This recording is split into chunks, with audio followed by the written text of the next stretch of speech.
अनजाग्रा प्रियफोर दिनै आं नोंथांमोननो लागै मोनसे गोबां गिथावना गोबां दुखु नांथावना रादाब मोनसे लानानै फैदों। जि रादाबनि बाथ्राफोरखौ नोंथांमोना मोनथिबा गोबां सोमोनांगोन आरो गोबां दुखु मोनगोन।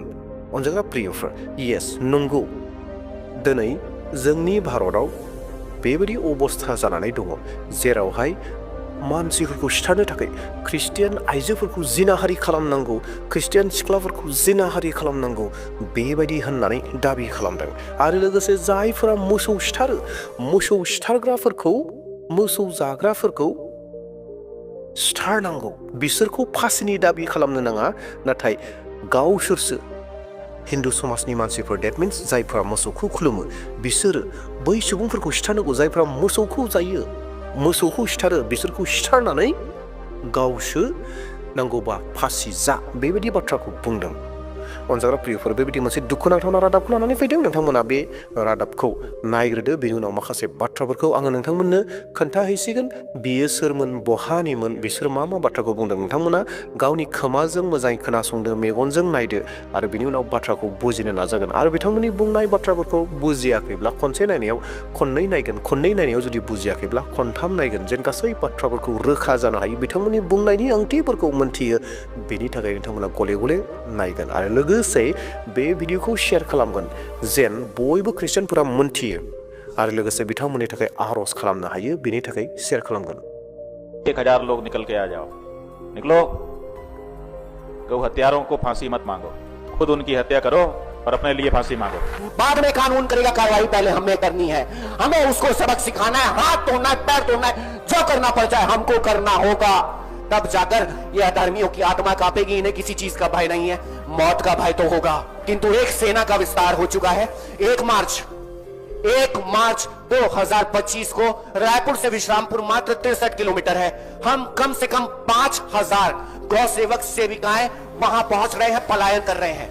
विश्रामपुर, जनकपुर, गणेशपुर, ये तीनों गांव में 4500 की जनसंख्या है, जिसमें एक भी हिंदू, एक भी सनातनी नहीं है, केवल और केवल ईसाई भरे हैं वहां। आदेश सोनी ने आरोप लगाया है कि विश्रामपुर में गौकशी हो रही है, इसलिए हम जाके वहां के सब लोगों को मार काट डालेंगे। और इस किस्म के उसके भड़काऊ पोस्ट पिछले 4-5 दिन से हम सोशल मीडिया पे देखते आ रहे हैं। इनको हम थोड़े से हल्के में ले रहे थे, पर ये आज सारी सीमा लांघ करके लिखित में इनने आज एक पोस्ट किया है। उसमें के अंश मैं आपको पढ़ के सुना रहा हूं। विश्रामपुर के लोग अपने बचाव के लिए एड़ी चोटी का जोर लगा रहे हैं। ईसाइयों को हम लोग को ही खत्म करना है।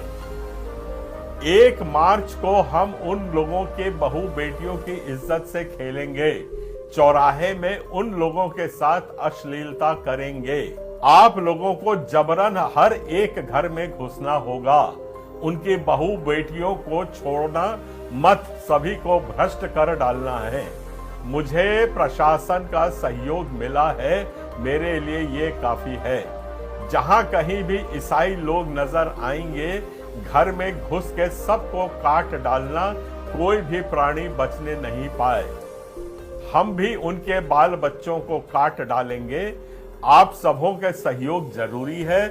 कम से कम 50,000 लोगों की आवश्यकता होगी, तब जाके हम लोगों की योजना सफल होगी। कुछ भी हो सकता है, जान लेना तो है ही, पर जान देना भी पड़ सकता है। मैं प्रयास करूंगा कि पुलिस प्रशासन हमें सुरक्षा प्राप्त हो। आवेदन, शिकायत पत्र संपूर्ण छत्तीसगढ़ शासन मंत्रीगण एवं संबंधित अधिकारी गण को न्यूनतम 100 माध्यमों से भेजा जा चुका है।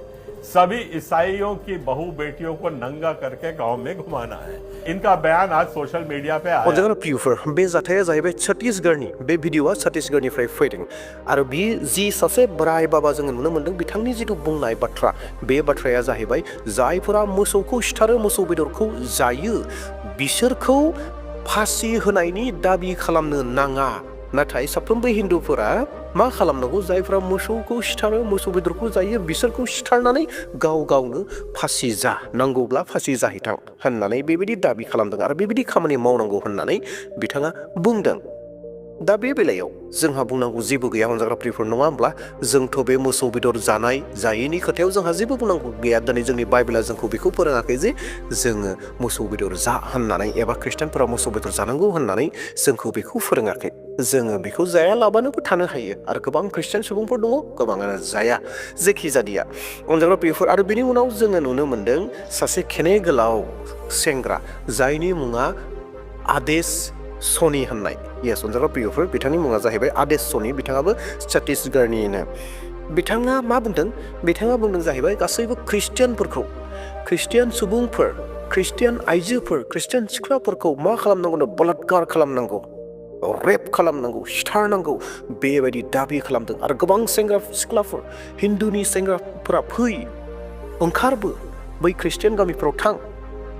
बेफोर जाहैबाय ख्रिस्टियानखौ नस्थ' खालामग्रा जि हान्जाफोर दङ, हिन्दुफोरनि हान्जाफोर दङ, बिसोरनि खामानिफोर, बिसोरनि आसनिफोर। येस अनजाग्रा प्रियफोर, बे छत्तीसगढ़ ओनसोलावल' जादों, छत्तीसगढ़ स्टेटआव, रायजोआवल' जादों बे घटनाया, बे नङा। नाथाय ख्रिस्टियानफोरनि बिरुद्धै उल्थायै थाग्रा जिथु हान्जाफोर दङ, जाय हिन्दुफोरनि धोरोमनि माखासे हान्जाफोर दङ, हान्जाफोरनि मुंफोरखौ लाबाय थानो हास्थायाखसै, जों बयबो मिथिगौ, नङा होमब्ला? दा बेवहाय बैफोर हान्जाफोरनियाव बेफोर हयथ' पलिसिफोरा अलरेडि दंखायो। बिनिखायनो बियो मेडियानि गेजेराव बेफोरबायदि बाथ्राखौ बुंनो हादों जे ख्रिस्टियान आइजोफोरखौ रेप खालामनांगौ, ख्रिस्टियान सिख्लाफोरखौ रेप खालामनांगौ, ख्रिस्टियानफोरखौ सिथारनांगौ, बुथारनांगौ, होखारनांगौ, बेफोरबायदि बाथ्राखौ मेडियानि गेजेराव बुंनो हादों। बेसे लासिं सिंनि बाथ्रा, नङा होमब्ला? माबायदि गिथावना बाथ्राफोरखौ बुंदों दिनै मानसिफोरखौ माबायदि दुंखांहोदों। धोरोमनि मुंखौ लानानै मोनसे गाज्रि हान्जा दानानै मानसिनि गेजेराव मोनसे दुंदुं हाव हावखौ लाबोनो थाखाय नाजादों। दिनै ख्रिस्टियानफोरखौ बेबायदि तारना होनो नाजागासिनो दङ।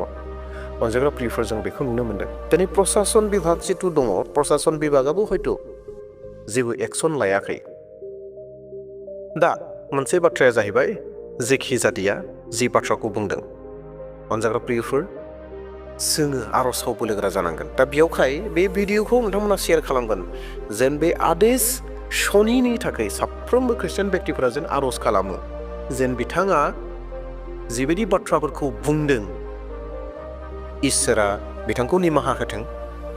नाथाय बेनि गेजेरजों जों बेखौसो हास्थायो, बेबो सानसे जिसु ख्रिस्ट'खौ सिनाय मोनथों आरो जिसु ख्रिस्ट'खौ नाजावथों। जेरै पौला तारना होग्रामोन, नाथाय पौला जिसु ख्रिस्ट'खौ मोननो हादों, जिसु ख्रिस्ट'आ पौलखौ नाजावदों, बिनि गेजेरजों मण्डली गायसनदों। थिग बेबायदिनो बे आदेश सनिनि गेजेरजोंबो इसोरा बेखौ नाजावथों आरो बिनि रायजोनि थाखाय बाहायथों। नाथाय अनजाग्रा प्रियफोर, आरोबाव मोनसे भिडिअ क्लिप दिन्थिनो हास्थायदों। बे भिडिअ क्लिपआ जाहैबाय आदेश सनिनि। आदेश सनिया दाबि खालामदों जे बे बाथ्राखौ आं बुङाखै होननानै। माखासे मानसिफोरा बेखौ इडिट खालामनानै बा माबा मोनसे खालामनानै बेखौ खालामदों होननानै बिथाङा बुंदों। आङो बेबायदि ससियेल मिडियायाव बेबायदि बाथ्रा बुंग्रा मानसि नङा, आं बेखौ बुङाखै होननानै बिथाङा बुंदों। नाथाय बेसे सैथो असैथो बेखौ इसोरा मोनथिसिगौ। नोंथांमोननो बे भिडिअ क्लिपखौ दिन्थिनो हास्थायबाय, जेराव आदेश सनिया गावनो बुंदों जे बे बाथ्राया आंनि नङा, आं बुङाखै होननानै बिथाङा दाबि खालामदों। दे अब्ला अनजाग्रा प्रियफोर, बे भिडिअखौबो नायदो। आपको जल्द ही ऐसी फेक न्यूज यानी गलत समाचार प्राप्त हो सकता है कि आदेश सोनी के द्वारा कुछ ऐसा संदेश साझा किया गया जिसमें वो क्रिश्चियन बहनों की और क्रिश्चियन माताओं की इज्जत उतारने की बात कर रहे हैं और ये कर रहे हैं। मेरा सोशल मीडिया अकाउंट आप सभी के समक्ष है। आपका विवेक आपके पास है। आप आज से नहीं, मुझे कई वर्षों से देख रहे हैं। मेरे चरित्र को आप भली भांति जानते होंगे, पहचानते होंगे। तो यह संदेश किसी सफाई के लिए नहीं है, किंतु एक निवेदन है देख रहे प्रत्येक व्यक्ति से कि साइबर सेल द्वारा इसकी पूर्ण जांच कराई जाए।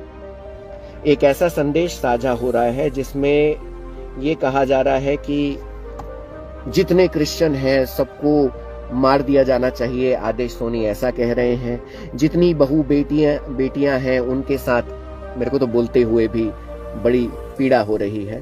तो मेरे भाइयों, मेरे बहनों, मेरी माताओं, आप सबसे निवेदन है कि अगर आपने कोई ऐसा संदेश सुना है किसी अन्य के मुंह से, तो एक बार अपने विवेक का उपयोग कीजिएगा।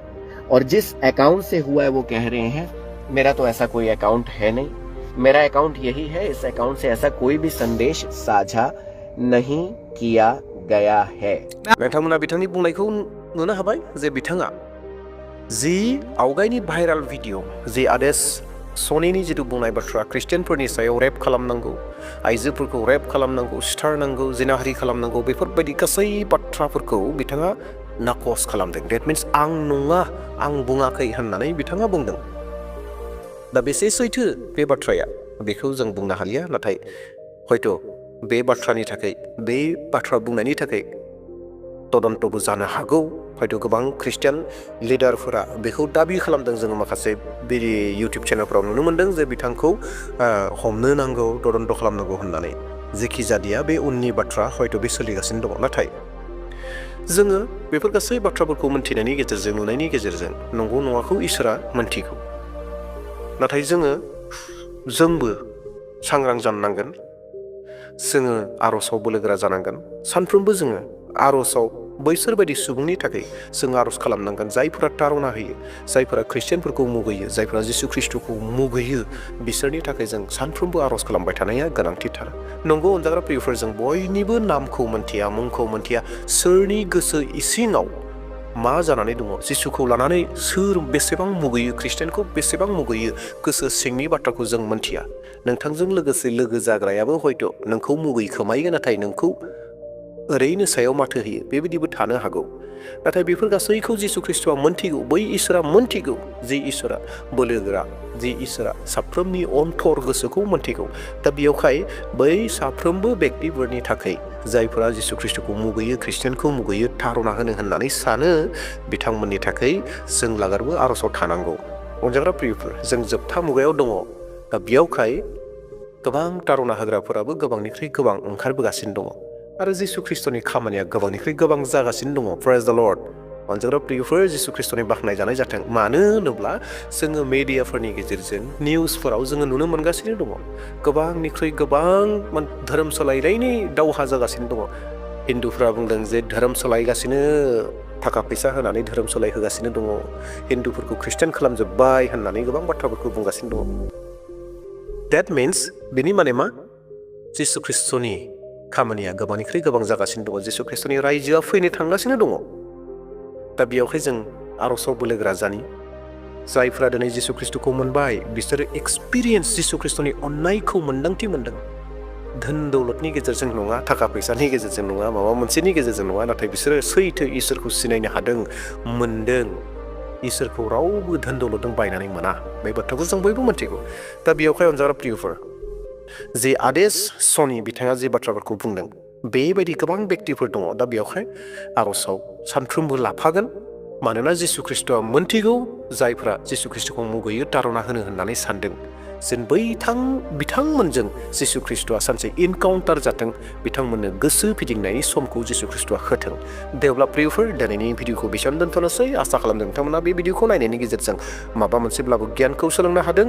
आरो अन्नानै प्लिज बे भिडिअखौ शेयार खालामगोन, जेन साफ्रोम बेक्तिफोरा आर'जआव बोलोगोरा जानो हायो, आर'जआव नांथाबनो हायो आरो बै बेक्तिनि थाखाय आर'ज खालामो, आदेश सनिनि थाखाय जेन हायो आरो सानसे जिसु ख्रिस्ट'खौ बिथाङा जेन मोनो। आरो लोगोसे जाय हिन्दु बाबा बिथाङाबो बुंदों जे मोसौ बेदर जाग्राफोरखौ सिथारजोबनांगौ होननानै, दा बेफोरबायदि दाङाबाजिफ्रा जेन दाजाथों, बेनि थाखाय आर'ज खालामगोन आरो बिथाङाबो जेन मोन्थिनो हायो जिसु ख्रिस्ट'खौ, बेनि थाखाय आर'ज खालामगोन। दे अब्ला प्रियफोर, दिनैनि भिडिअखौ बेसेबां दोनथ'नोसै। फैबाय थानाय समाव मोनसे गोदान भिडिअ लानानै फैसिगोन। प्रेज द लर्ड, हालेलुया, जय मसीह होनना आंनि भिडिअखौ बेसेबां दोनथ'बाय। Thank you.